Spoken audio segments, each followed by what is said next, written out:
இயக்குனர் தானா இயக்கி விஜய் ஆண்டனி, ரியா சுமன், நம்ம ரொம்ப நாளைக்கு அப்புறம் சரண்ராஜ் நடித்து வெளிவந்த படம் தான் ஹிட்லர் மூவி. இந்த படத்துடைய கதையை பற்றி பார்த்தோம்னா, ஒரு கிராமத்தில் வந்து ஓப்பனிங்லேயே பார்த்தீங்கன்னா நல்ல ஒரு ரைன் ஷாட்டில் வந்து பார்த்தீங்கன்னா ஒரு ஆற்றை கடக்குறாங்க. ஆற்றை எப்படி கடக்கணும்? பாலத்தில் தான் கடக்கணும். ஆனால் பாலம் இல்லை, வெள்ளம் அடிச்சுட்டு போயிட்டு இருக்குது பயங்கரமாக. ஆனால் இங்கேருந்து பிள்ளைங்கள்லாம் பட்னியாக கிடக்கும். இங்கேருந்து அந்த கரைக்கு நம்ம போயே ஆகணும், வேறு வழியே கிடையாது. கயிறை பிடிச்சிட்டு போகிறாங்க. வெள்ளம் அதிகமாகி மக்கள் இறந்துடுறாங்க. கிட்டத்தட்ட ஒரு 19 பேர் இறந்துறாங்க. இதை வந்து ஓப்பனிங் ஷாட்டை வச்சு இதுலேருந்து ஹிட்லருங்கிற படம் ஸ்டார்ட் ஆகிட்டு போயிட்டுருக்கு. இது வந்து பார்த்தீங்கன்னா முழுக்க முழுக்க முழுக்க முழுக்க ஒரு பொலிட்டிக்கல் சட்டையரை பேஸ் பண்ணி எடுத்த படம். ஒரு அரசியல் படமாகவே நம்ம இந்த படத்தை நம்ம பார்க்க ஆரம்பித்தோம். படம் பார்த்தீங்கன்னா எல்லாரும் சொல்கிற மாதிரிலாம் இல்லைங்க. படம் நல்ல விறுவிறுப்பாக போயிட்டுருக்கு. விஜயானந்தி வந்து யதார்த்தமாக நடிச்சுக்கிட்டு இருக்காரு, யதார்த்தமாக போயிட்டுருக்கு. ரியா சுமன் வந்து அவ்வளோ அழகாக இருக்காங்க. சரண்ராஜோட போர்ஷன்லாம் வந்து நம்ம வந்து என்ன சொல்கிறது, பயங்கரமாக இருக்குது. ரொம்ப நல்லா பண்ணியிருக்காப்புல. இந்த மாதிரி படம் போயிட்டே இருந்துக்கிட்டே இருக்குது. எந்த ஒரு லேக்குமே இல்லை.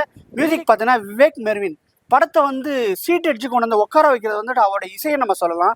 என்னடா வழக்கம் போல் விஜய் ஆண்டனி தானே பண்ணுவார், இந்த படத்தில் என்னடா அப்படி பண்ணியிருக்காப்புன்னு சொல்லி பார்த்தா உண்மையிலே சொல்லுங்க, விவேக் மெர்வின் வாழ்ந்திருக்காப்புல. ரொம்ப அற்புதமான இசை. அதை பார்த்துக்கிட்டே இருக்கலாம் நம்ம பாட்டுக்கு. அந்த மாதிரி படம் வந்து அப்படியே நகர்ந்து போயிட்டே இருக்கு. வந்துச்சு பாருங்க இன்டர்வல் பிளாக்கு, செம்ம இன்டர்வல் பிளாக்கு, அருமையான இன்டர்வல் பிளாக்கு. வழக்கம் போல் விஜய் ஆண்டனி வந்து ரொம்ப யதார்த்தமாக நடிச்சிருக்காப்புல.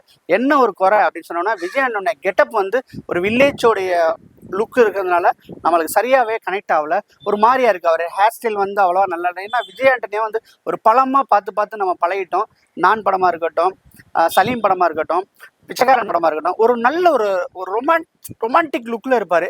இதெல்லாம் அங்கேருந்து மிஸ்ஸிங்கு. ஏன்னா அவருடைய ஹேர் ஸ்டைலும் சரி, அவருடைய பாடி லாங்குவேஜும் சரி, எதுக்காண்டி சேஞ்ச் பண்ணாங்க, என்ன ரீசன், அதெல்லாம் நமக்கு தெரியாது. இருந்தாலும் வந்து அதை வந்து ரசிக்கும்படியே இல்லைன்றதை நான் இப்போ நம்ம சொல்லியே ஆகணும் இந்த இடத்துல. ஸோ அதனாலேயும் என்னமோ தெரில, என்னடா விஜயானந்தி வர்ற சீனு பூரா ஒரு ரசித்து பார்க்குற அளவுக்கு இல்லாமல் கொஞ்சம் மைனஸாகவே இருந்துக்கிட்டு இருந்துச்சு. இதெல்லாம் தூக்கி சாப்பிட்ற மாதிரி ரியா சுமன் வந்து அலப்பறை பண்ணியிருக்காங்க. ரொம்ப சூப்பராக இருக்குது, யதார்த்தமாக இருக்குது.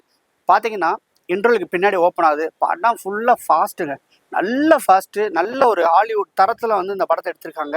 இந்த படத்துக்கு மிக்சடு ரிவ்யூ தான் எல்லாரும் கொடுக்குற மாதிரி எனக்கு தோணுது. ஆனாலும் வந்து இந்த படம் வந்து கண்டிப்பாக வந்து ஒரு தடவை நம்ம பார்க்கலாம். கிளைமேக்ஸ் மட்டும்தாங்க கொஞ்சம் சொதப்பியிருக்காங்க. மற்றபடி படம் ஓவராலாக வந்து சூப்பராக இருக்குது. ஓவராலாக வாட்சபிள், நல்ல என்ஜாய் பண்ணி மக்கள் ரசிக்கிறத வந்து நம்ம யதார்த்தமாக தியேட்டர்லேயே நம்ம பார்க்குறோம். ஓவராலாக வந்து இந்த ஹிட்லர் படம் வந்து ஒர்த் வாட்சிங் தான். எந்த அவ்வளோ மோசம்லாம் கிடையாது. கண்டிப்பாக வந்து உங்களுக்கு எல்லாருக்குமே பிடிக்கும்னு நினைக்கிறேன்.